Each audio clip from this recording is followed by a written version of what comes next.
อ่ขอสมศรีมาเด้อเป็นกำลังใจเป็นแห้งใจให้แก้ธรรมดาไอ้น้องเป่าแขนได้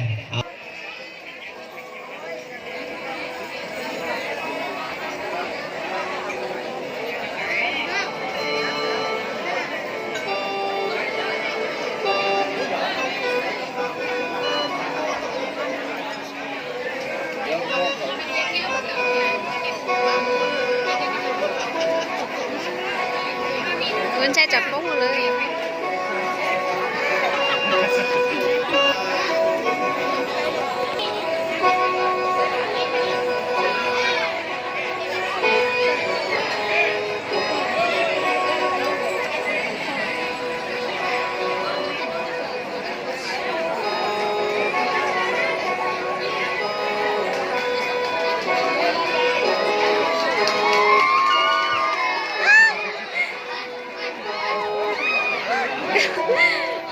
ใจโด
อย่ายุ่งว่าจะติดตา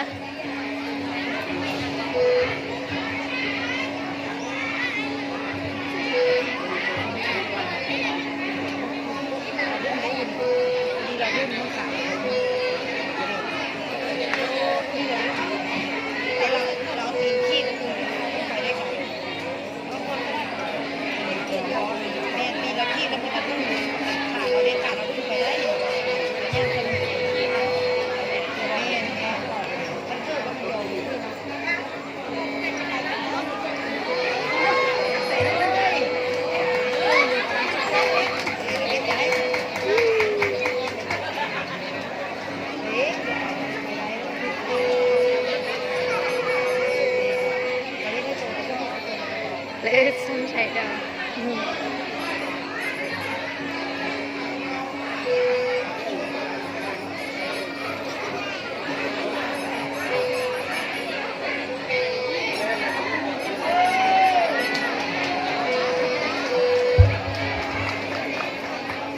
เอาใกล้ชิดสำเร็จไปขอเสียงตบมือให้แกนะมาโตนกกระต่ายการถือว่าประสบผลสำเร็จแล้วจากจุดนี้ไปหาจุดนั้นแน่เจ้าสบายดีเจ้าคงขอบใจเอา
กันเป่าแค่เนี่ยอันนี้ก็เป็นพรสวรรค์เนอะจังสันของกรรมการผู้มีเกียรติและนับต่อไป